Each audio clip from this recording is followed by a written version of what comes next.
네, 뉴욕 증시는 은행권 강화 조치가 나오면서 다시 위험 선호 심리가 살아나는 모습입니다. 특히 기술주 강세 이어졌고 3대 지수는 이틀 연속 상승 마감을 했는데 조현 기자와 월가 분석들 들어보겠습니다.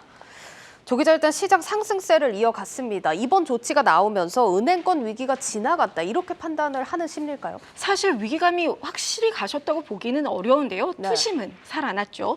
공포지수라 불리는 변동성 지수가 실리콘밸리 뱅크 사태 이후 30 가까이 올랐다가 이제 다시 19, 그러니까 1년 내 최저 수준까지 내려왔습니다.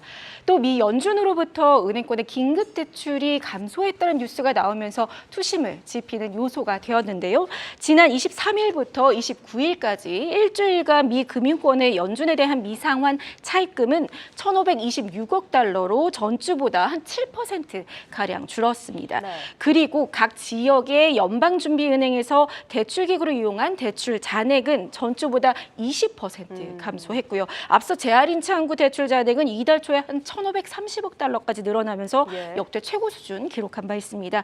이에 대해서 월가 투자은행 제프리스는 금융권 불안이 다소 진정된 상황에서 나온 이번 수치가 상황이 더 악화되지 않을 것이라는 안도감을 시장에 줬다, 이렇게 평가를 했습니다. 예, 뭐 상황상 한숨 돌린 건 맞긴 한데 사실 금융권 내부 리스크는 아직도 여전하다 이런 분석도 아직은 많은 상황입니다. 특히 보면은 중소형 은행들 예금 출혈이 큰 상황이라면서요? 그렇습니다. 머니마켓 펀드, 그러니까 MMF로 자금이 밀물처럼 쏟아지고 있는 상황인데요. 네. 역대 최고치를 다시 쓰고 있습니다.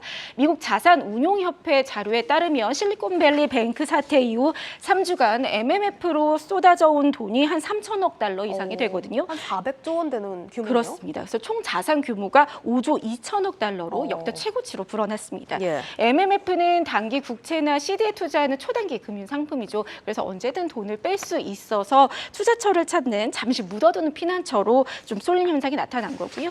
또 예금이 중소은행에서 대형은행으로 움직이는 현상도 확연한데요. 연준에 따르면 미국의 대형 25개 은행으로 실리콘밸리 뱅크 사태 이후 1,200억 달러의 예금이 들어왔습니다. 그에 네. 반해서 중소형 은행에서는 1,000억 달러 손실을 입었고요. 그래서 이 과정에서 특히 찰스 슈왑의 위기감이 부각되고 있습니다. 모건 스탠리는 찰스 슈왑의 고객 예금이 MMF로 이동하는 게 예상보다 2배 이상 빠른 속도다, 이렇게 이야기를 하면서 네. 이는 자본 수익률을 낮추고 또 찰스 슈왑의 실적을 압박할 것이다, 이렇게 얘기를 했습니다. 투자 의견은 관망을 뜻하는 동일 비중으로 하향을 했고 목표가는 99달러에서 68달러로 하향 조정했습니다. 예금자 이탈 가속화가 될 경우 이제 찰스 슈왑 역시 채권 손실 문제에 직면할 수 있다, 이런 우려도 있고요. 최근 한 달 찰스 슈왑의 주가는 32% 떨어진 상황입니다. 예, 알겠습니다. 뭐 투심이 살아났다고는 하지만 너무 또 낙관적으로 보기는 어려운 상황인 것 같습니다. 자, 이런 가운데 바이든 대통령이 전임 트럼프 행정부 시절에 느슨해졌던 미국의 은행 규제를 다시 강화할 거다, 이렇게 지시를 했습니다. 내용 좀 자세히 볼까요? 네, 대형 은행에 집중됐던 스트레스 테스트를 자산 규모 1,000억에서 2,500억 달러의 중형 은행들까지 확대하겠다. 예. 이것이 골자인데요. 미국은 2008년 금융위기 이후 당시 자산 규모 500억 달러 이상 은행에 강화된 감독 기준을 적용했다가 2018년 트럼프 대통령이 이 대상 기준을 2,500억 달러로 높였습니다. 이때 대다수 지역 은행들이 자본 유동성 관련 규제 대상에서 제외가 됐는데 이번에 실리콘밸리 뱅크를 비롯해서 중소형 은행들이 리스크 취약을 좀 여실히 드러냈죠. 그래서 바이든 행정부는 일단 별도의 입법 조치 없이 기존 규제에서 지역 은행을 감독 확대를 하는 방향으로 추진을 하고 있고요.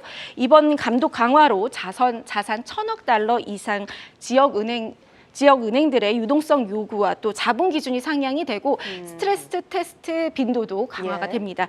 그리고 또 위기 상황을 대비한 정리 의향서를 제출해야 되는데 이게 뭐 최악의 경우 파산할 때 어떻게 문을 닫을 것인지 이런 종합 계획을 내야 합니다. 그리고 옐런 장관도 최근 충격으로 드러난 은행 규제 균열을 복구해야 한다며 같은 목소리를 냈습니다. 알겠습니다. 자, 이 소식에 오늘 뭐 전반적인 업종의 투심이 개선되긴 했지만 사실 은행주들은 좀 그렇지 못한 상황이 이어졌습니다.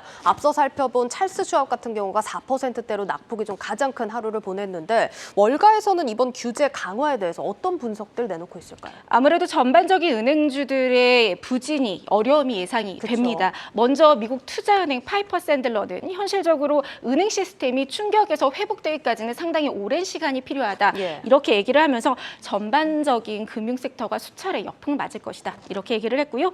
시티그룹 역시 은행 규제 강화로 연방예금보험공사가 대형은행의 수익의 한 4%를 가져갈 것이다. 이렇게 얘기를 했는데 그러니까 실리콘밸리뱅크나 시그니처뱅크로 인해서 입은 손실을 나머지 은행에 대한 평가 수수료의 형태로 다시 채울 것이다. 이런 관측을 제기했습니다. 또 여기에 잠잠해진 은행 리스크가 대출 위축과 또 실물 경제 압박 등으로 위기를 조용히 전염시킬 수 있다는 우려도 여전한 상황입니다. 네, 어디까지나 경계감 가지시면서 투자하셔야겠습니다. 조연 기자였습니다.